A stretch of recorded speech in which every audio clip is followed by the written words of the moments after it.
When we talk about higher dimensions, we automatically think that everything in the higher dimensions is better, more benevolent, that there aren't any bad spirits there. And I disagree. I think that bad spirits can live in other dimensions. The problem with Christianity is Christianity simplifies and abstracts the metaphysical world into 3 units: heaven, hell, earth. 2 of those units, heaven and hell, are metaphysical worlds. And when we die, we go to one of them. I think that the reality actually is that the metaphysical worlds are infinite. There are many different types of hell worlds, many different types of heaven worlds, and many which are neither heaven nor hell worlds. The metaphysical worlds are worlds which we cannot see. At the moment, we're building a cybernetic world, a matrix within a matrix. And that world is something that we can't have access to unless we have a machine to do it. If the cybernetic world is a metaphysical world, what is it? A hell world or a heaven world? And within it, you can have good and bad. Humans think about things 3-dimensionally. That's fine, that's what we've evolved to do. A super intelligent machine can think in 10 or 20 dimensions. How can you reason? How can you bargain? How can you try and understand how that machine is thinking when it's thinking in dimensions that you can't conceive of? The problem with the cyber world is that it needs to be built, and it's going to be built on algorithms. Those algorithms come from us. Therefore, the cyber world is a mirror of our mentality, of our consciousness. And if I was to ask someone, what do you think of the planetary consciousness at the moment? Most people would say it's quite low. There's a lot of famine, there's a lot of war, there's a lot of stealing and thieving, the politics is corrupt. Therefore, if we are imbued with that consciousness and we use that consciousness to develop algorithms which develop the cybernetic world, what is that cybernetic world going to be?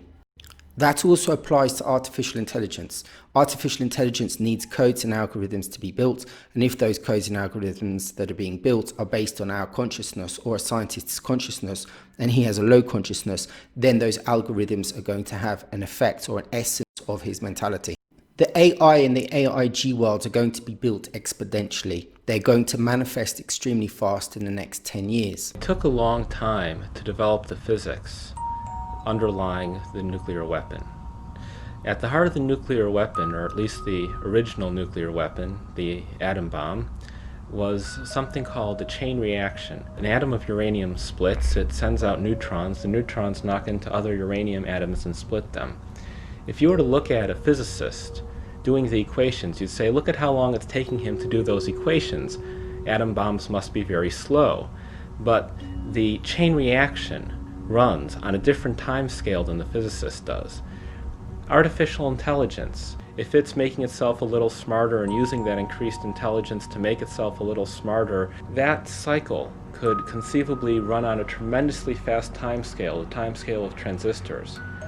So people say that artificial intelligence is progressing very slowly, but that means that artificial intelligence scientists are progressing very slowly. Superintelligence we should think of as a kind of all-around human genius, but even more so. The lesson from this for us humans is that when we create super intelligent machines, we need to be extremely careful to build a goal system that will actually be meaningful and that will be friendly to human interest. In a sense, it would be the last invention that humanity will ever need to make, because once you have super intelligence, that will then be better at pursuing scientific and technological research than we humans are. So the first creators of superintelligence would have an enormous responsibility to get it right. Would have an enormous responsibility to get it right. Would have an enormous responsibility to get it right. Julian Huxley was also the brother of Aldous Huxley, the author of Brave New World, who gave a speech at Berkeley in 1962 in which he talked about technology being developed at that time in the 1960s to control the masses through their brain chemistry. Well then, very briefly let me speak about one of the more recent developments in the sphere of neurology, the implantation of electrodes in the brain. This of course has been done on a large scale in animals, and in a few cases it's been done in hopeless cases, the hopelessly insane. And it is, anybody who's watched the behavior of rats with electrodes planted in different centers must come away from this experience with the most extraordinary doubts about what on earth is in store for us if ever this is got hold of by a dictator. If I saw not long ago some rats in Magoon's laboratory at UCLA. There were two sets of them, one with electrodes planted in a pleasure center. And these rats were, the technique was that they had a bar which they pressed and which turned on a very small current for a short space of time, which we had a wire connected with their electrode, and which stimulated this pleasure center, which was evidently absolutely ecstatic, because these rats were pressing the bar 18,000 times a day. Apparently, if you kept them from pressing the bar for a day, they would press the bar 36,000 times on the following day, and would fall till they fell down in complete exhaustion. And they would neither eat nor be interested in the opposite sex, and would just go on pressing this bar. Then the most extraordinary rats were those where the electrode was planted halfway between a pleasure and a pain center, and where evidently the result was a kind of mixture of the most wonderful ecstasy in being on the rack at the same time. And you would see the rat sort of looking at its bar and sort of saying, to be or not to be, that is the question. And finally would approach and do it, and then it would go back with this awful, if one can humanize or anthropomorphize, he was feeling something terribly mixed, and he would wait for quite a long time before pressing the bar again, but he would always press it again. This was the extraordinary thing. And I noticed in this most recent issue of Scientific American, there's a very interesting article on electrodes in the brains of chickens, where the technique is very ingenious.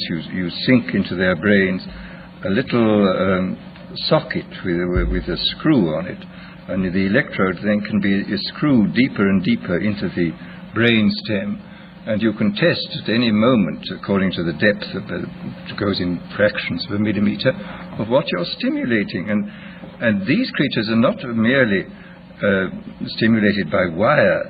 They are fitted with a miniaturized radio receiver weighing less than an ounce, which is attached to them, so that they can be communicated with at a distance. They can run about in the barnyard, and you can press the button, and this particular area of the brain to which the electrode's been screwed down to will be stimulated, and you will get these fantastic phenomena that a sleepy chicken will suddenly get up and rush about, or an active chicken will suddenly sit down and go to sleep, or a hen will suddenly start sitting as though it were hatching out an egg, or a rooster will start fighting, or will suddenly go into a state of extreme depression. The whole picture of the absolute control of the drives is terrifying. And in the few cases in which this has been done with very sick human beings, the effects are evidently very remarkable too. I was talking last summer in England to Gray Walter, who is the most eminent exponent of the electroencephalogram techniques in England, and he was telling me that he's seen hopeless inmates of asylums with these things in their heads, and that these people were suffering from uncontrollable depression, and they'd had the electrodes inserted into something resembling evidently the pleasure center of the rat. Anyhow, when they felt too bad, they just pressed a button in the battery in their pocket, and he said the result was fantastic. The mouse would go down, would suddenly turn up, and they would evidently feel very cheerful and happy. So that here again one sees the most extraordinary revolutionary techniques which are now available to us. The video by Huxley seems to be quite light and quite funny. He talks about these new implants and pleasure pain receptors with some humour. And you might think that they're a warning as to what is going to happen, but in effect it's actually a prophecy. Aldous Huxley does not seem to be someone that is worried about human consciousness. He seems to be someone through his work and according to other people that is part of the problem of the system. Just because you're intelligent and you understand things doesn't mean that you have consciousness. Consciousness and intelligence are two separate entities. In 2020, Elon Musk, with his Neuralink program, managed to implant pigs. That technology is not meant for pigs, it's meant for humans. And according to Elon Musk, in the next couple of years, those implants should be put into humans. Of course, what he's saying is it's to help humanity, it's to help people that have spinal problems. However, whenever these technologies come in, they need an excuse and a benevolent excuse. However, they'll be used for more malevolent means later on down the line. And always that seems to come through control. What they want is for the human world and the cybernetic world to unite. This will be done through the 5G network and implants that are put into our brains. We will get the implants into our brains because we're going to be sold that if we do, we're going to have a much better life. We'll become gods. We'll have lots of information. We'll know everything that we want to. However, that's the sell. But whenever people sell you something, there's always the bad things, and they never tell you about the bad things. Through the human, the cyber world is going to take over the human physical world. Therefore, you're going to have one metaphysical world, one cybernetic world, which will then, through humans acting as a vehicle or a slave, be controlled by the cybernetic world. And if the electrodes and the implants can affect the pleasure and pain receptors, or they can give information to give you a bias, then they'll start to control you through those things. That is how the cybernetic world is going to jump to the human 3D physical world. It will be using humans to do it. Can entities interact with a cybernetic world better than a physical world?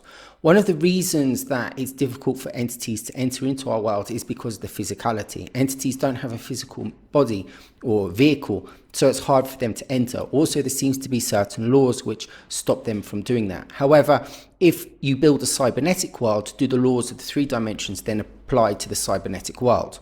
If the laws say that an entity can't interact with a human in a physical world and a human goes into a cybernetic world, do those laws still apply? Now, if the cyber world and the mental world are very close together, because the human has a mental world and he has a physical world, the mental world influences the physical world. What goes in our heads comes out through expression, through our bodies, and we make things, we create things in the physical world. Therefore, if you can try to get control over the mental world, then you'll control the physical. And if you can put the mental world into a cyberspace, you can have more control over that world. Then that is where the target is going to be. The target is going to be the human mental realm. However, with the new machines that we're building, for instance, CERN and for instance, quantum computers, they seem to be opening portals in different dimensions. Already, with the quantum computer, things are starting to come out called quantum pollution. And that quantum pollution is us affecting other dimensions, which then in turn affect our world. If a portal is opened, it means that we can affect the other world, but the other world can affect our world. If you have a cybernetic world and you have quantum computers that work off the cybernetic world much better than our world, if those quantum computers open up portals, then programming, I would have thought, can be done on both sides, or manipulation and influence can be done on both sides. We can influence the other dimensions in order to get the quantum data crunching, and those worlds can therefore influence the cyber world because it's done on electricity and it's done on very low amounts of energy, and those low amounts of energy can be produced by entities because the physical world is just a denser form of that energy. And if they're living in a particular type of energy, an energy which is much more compatible with their energy, would be something that they can manipulate much more easily. Therefore, I'm putting forward the idea that if electrics and cyber worlds are much closer to the entity's world, then there'll be much more compatibility between both of them. If that is so, then the cyber world can be influenced by interdimensional entities.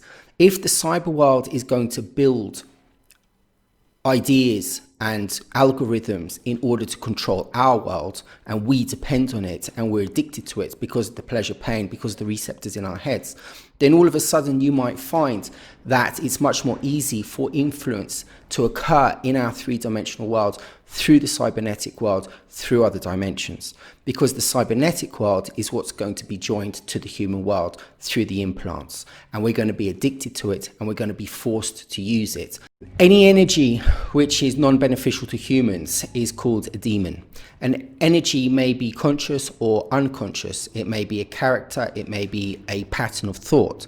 If you have patterns of thoughts that are intelligent and that can act on their own, that could be classed as a demon. A demon isn't automatically something that has a consciousness. It could be an unconscious thing that is negative to humans. So we could start to see within the cybernetic world the different types of energies, ones which are conscious, ones which aren't conscious, but both that have intelligences. Both wish to control humans because humanity seeks to control other people through powers, through laws, through money, through politics.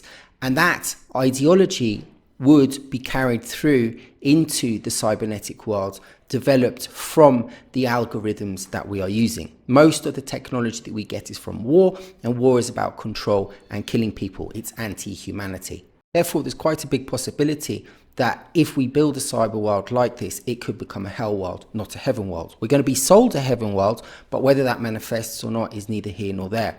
What's important to note is that if we bring children up in this new world, the children will not know what freedom and reality is without the cybernetic world. They'll become dependent on it and they'll be trapped. And that is why there is an agenda in order to get rid of people that have access to both different timescales before technology and after technology. The people that understand what life was before technology can then go and talk to people what it was like after the technological revolution, the fourth industrial revolution. And that world that we came from had many more freedoms than the technological world. So we can build this new cyberspace, and it's up to us what we're going to build. Are we going to build something which is benevolent and helpful to humans that can help our consciousness, or are we going to build something that is going to try to trap us and is going to be controlling us and telling us what to do? The Hunger Games, where you see two different sets of people split, may actually be talking about people that refuse to be connected to the system and people that are connected from the system. You're going to have two different societies which start to emerge, and the society which refuses to connect is going to be attacked by the one that is connected, because it's through the connection to the cyber world where control is going to be able to take place over humans.